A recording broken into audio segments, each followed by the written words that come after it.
আসসালামু আলাইকুম। আমি আপনাদের সাথে গরুর শুটকি রান্নার রেসিপিটা শেয়ার করতে চেয়েছিলাম।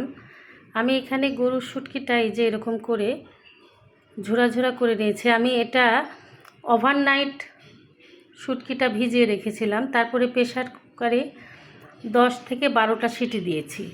দেওয়ার পরে আমি একটা ব্লেন্ডারে একটা ঘুরান মেরে এরকম ঝুরা ঝুরা করে নিয়েছি। আমি এখন আপনাকে রান্নার প্রসেসটা দেখাবো। এই ছিল আমার শুটকি রেডি করার আর কি প্রসেস। আমি এখানে পেঁয়াজগুলো একটু লদবদা করে রেখেছি, কারণ আমি এখানে কোনো কাঁচা পেঁয়াজ ব্যবহার করব না। এর মধ্যে আমি অনেকগুলো রসুন দিয়েছি, কয়েকটা শুকনা গোট কাঁচামরিচ দিয়েছি, হালকা লবণ দিয়ে আমি একটু আউড়ে নিয়েছি। এর জন্য আমার মশলাগুলো লাগছে। আমি এখানে যেহেতু শুটকি একটু ঝাল বেশি খাই, আমি 2 চামচ মরিচের গুঁড়া, 1 চামচ ধনিয়া জিরার গুঁড়ার, হাফ চামচ রসুন গুঁড়া নিয়েছি, হাফ চামচ আদা বাটা, হাফ চামচ রসুন বাটা, আর কিছু গরম মশলা যা স্বাভাবিক সবাই খায় সেই সব গরম মশলাই আমি নিয়েছি। আর এখানে আমি নিয়েছি ভেজে রাখা, যে আমি কিছু তুলে রেখেছি আর অল্প কিছু রেখেছি, এটা আমি রান্না করব। আমি এখানে কোনো কাঁচা পেঁয়াজ ব্যবহার করব না, আমি আপনাদেরকে সেটাই দেখাবো। আমি এই মশলাগুলো সবগুলো এখন ঢেলে দিব। ঢেলে আমি সামান্য পরিমাণ পানি দিয়ে এটা একটু কষিয়ে নিব।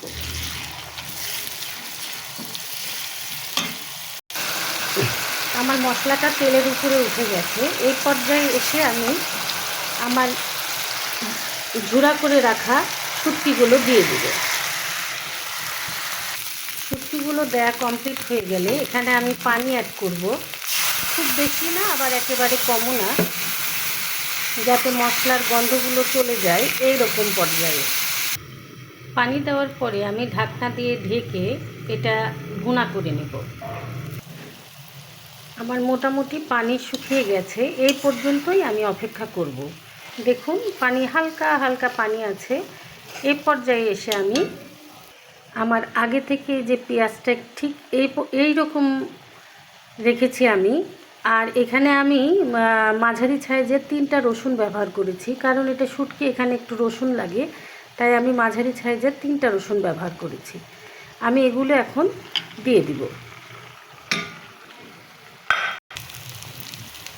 মোটামুটি আমার হয়ে গেছে। আমি কিন্তু পেঁয়াজ দেওয়ার পরে আর কোনো পানি অ্যাড করি নাই। পেঁয়াজ দেওয়ার পরে কোনো পানি অ্যাড করা যাবে না। আমি অপেক্ষা করব যে যাতে একটু মাংসের সাথে পেঁয়াজগুলো সুন্দরভাবে মিশে যায়, সেই পর্যন্ত আমি অপেক্ষা করব। এ পর্যায়ে যখন আমার শেষ হয়ে যাবে, আমি একটু আগে থেকে ভেজে রাখা সামান্য একটু জিরার গুঁড়া ছিটিয়ে দেব। যারা জিরার গুঁড়া পছন্দ করেন না দেবেন না, এটা অপশনাল। আমার সাহেব জিরার গুঁড়াটা খুবই পছন্দ করে, তাই আসলে সব তরকারিতেই আমি একটু জিরার গুঁড়া ব্যবহার করি, ভাজা জিরার গুঁড়া।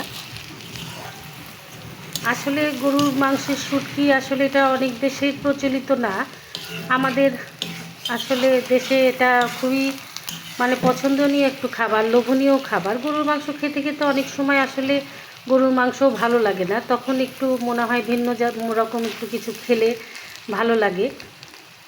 আপনারাও অবশ্যই যারা যারা দেখছেন আমার ভিডিওটা, এই কুরবানি আসছে, কুরবানি দিয়ে অবশ্যই আমার মতো করে গরুর শুটকি দিয়ে খুবই অল্প সময়ে, কারণ এটা সিদ্ধ করা, আমি প্রেসার কুকারে সিটি দিয়ে ঝুরি করে নিয়েছি, এই জন্য আমার রান্নার জন্য অনেক বেশি সময় লাগেনি। আমি একদম অল্প সময়ে অল্প মশলা দিয়ে একদম মজাদার একটা খাবার তৈরি করে দেখালাম। আমি আপনাদেরকে এটা এখন সার্ভ করে দেখাবো। দেখুন কি চমৎকার হয়েছে গরুর মাংসের শুটকি, এখন সম্পূর্ণ খাওয়ার জন্য রেডি। আসুন সবাই, যারা যারা গরুর মাংসের শুটকি কখনোই খান নাই, একবার হলেও আমার মতো এরকম ট্রাই করে দেখবেন এবং ভিন্ন একটা স্বাদের ফ্লেভার পাবেন। সবাই ভালো থাকবেন। আল্লাহ হাফেজ।